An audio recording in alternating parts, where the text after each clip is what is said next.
a visual company, and I think taking puppetry and mask work in a primitive way in this highly technological world right now, so we like to go back to some of the primitive things and putting the person, the soul, back into the work, really. The first time we got into puppetry was like when I was 7 years old, 7 or 8, working, or not working, but I was in a church choir and I couldn't sing, so we had a little puppet show along with the choir that we would tour around and do that, and that was the first time that I dealt with puppets. So then later on, got out of that and became a diesel mechanic, and thought I had to do that for a long time. And then I started back into the fine art department at Sinclair, and doing some sculpting, painting, and I really fell in love with that. And I began to work in their theater there.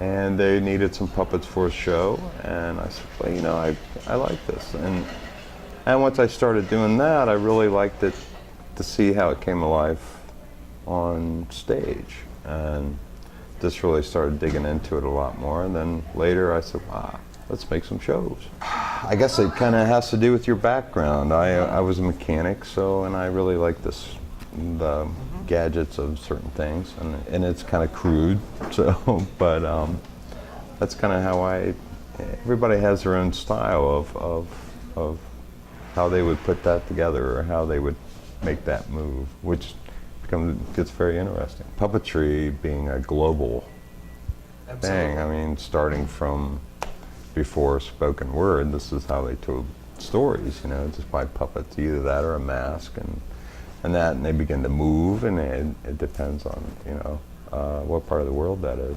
He was in our show called And a Child Shall Lead, and it's generally done with kids. It's about kids in a concentration camp in Terezin. And they put together artwork and a paper, like, that was telling all the going-ons in the camp. And so they ranged from, I think, 6 years old to 14. So it's usually done with kids. And I wanted to do with puppets because I think visually I wanted to tell the story also. So I could show the deterioration. It's definitely and that's the thing about puppetry, it being a selfless act, especially when you're putting a hood on, you're not being seen. And a lot of actors, they'll go into a show learning pretty much just how to work that one puppet in that show, or something like that. Okay. So, but a lot of a lot of actors that's been working with Zoot, they've experienced all different kinds of puppetry, and different directors have different methods of like Viewpoints and Le Bon and some of these other ones, but I think they really just have to be able to learn to disconnect from themselves and put it all into the puppet, and that's a lot of practice. And a lot of convincing that you got to do this, you know. Really it is. I mean, it gets to be a state of mind. It takes a little while. I mean, each of these, I mean, just in the joints themselves, you know, this is a week making all these. They got 2 hands, so that, you know, and there's 8 something times that that moves on that hand. Yeah, what do you do? Yeah, so you have the whole wrist movement there. Oh yeah, there. And coming up with all that and making each little piece. Did you had to come up with it? Yeah. I mean, you couldn't copy somebody? No, because it wasn't out there. This is new, because you may see it, but they don't exactly show you, you know, the insides. But and I've worked with some different artists on this that really, you know, we're experimenting along the way. Some things don't work out, you know. Some things will break. Yeah, and different artists will bring different different materials to the table too, and say, hey, have you ever worked with this? And no, let's try it. So really, and some get aggravated with me because I do tend to reinvent the wheel every time I do it. So, but what I find is if I make this out of wood, next time I need to make it out of something else because that'll break, and so they're getting better. But and that goes with the budget too. But so details, right? Yes, but yeah, some of them now some puppets I get to the point where they need ears or something like that, and they may not even have ears, So it's just you get to those little things like that. But even the mouth mechanism and the new neck style that I came up with. Also, with this, generally most of these types of tabletop puppets usually take 2 puppeteers. Yeah. And there's not many around. So. Or people that like work puppets. So I've had to come up with a way to, how do I get one puppeteer to work this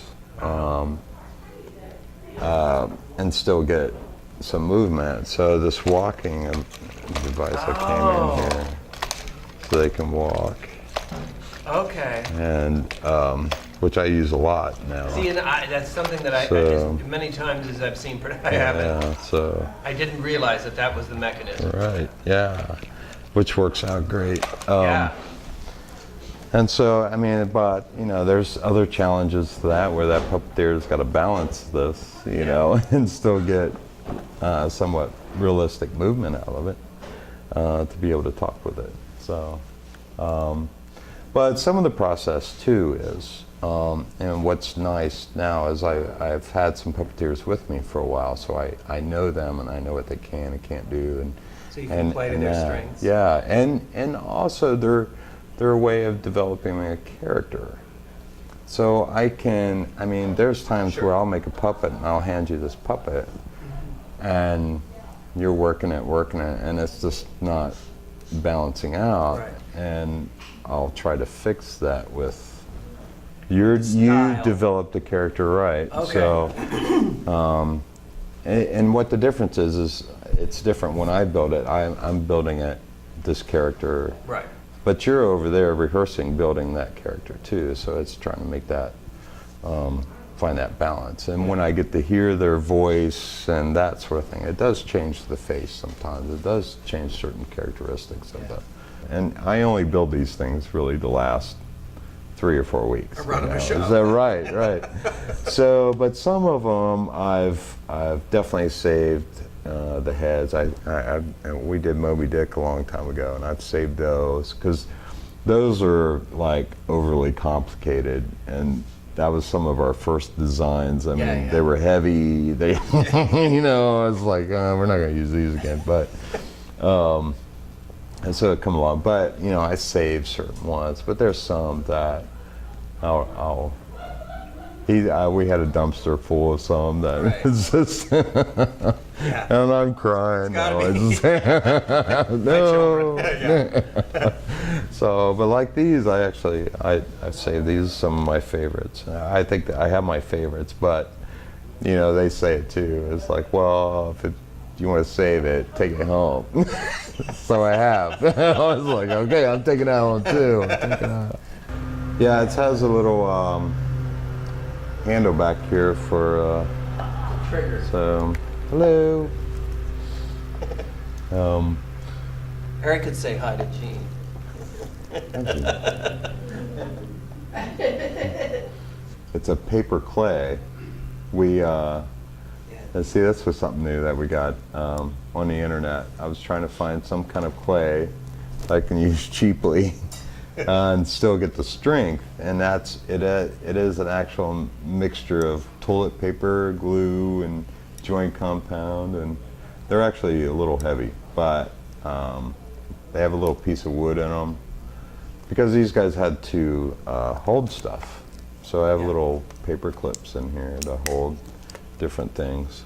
And the hair, it's cardboard, but it was packaging from Bruce Brown's back of his truck, And he had this stuff in the back of his truck, and it's been in there all winter, you know, and I'm like, that's really cool, and it'll probably be good next month, you know. That's great. And so I started taking stuff out.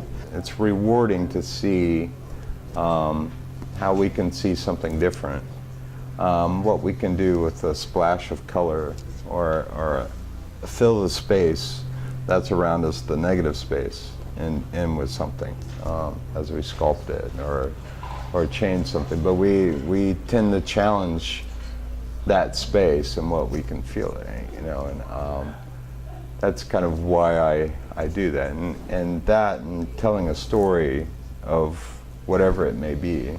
I know all mine aren't always about humanity, but that's a part of it too, especially this one. But if I can use my skills to enhance somebody else's being in some way, I've done some of that. But I think a lot of it is a personal journey. So, but I mean, it leaves you broke. It leaves you, you know. But it's more rewarding in a way that I would never put it down.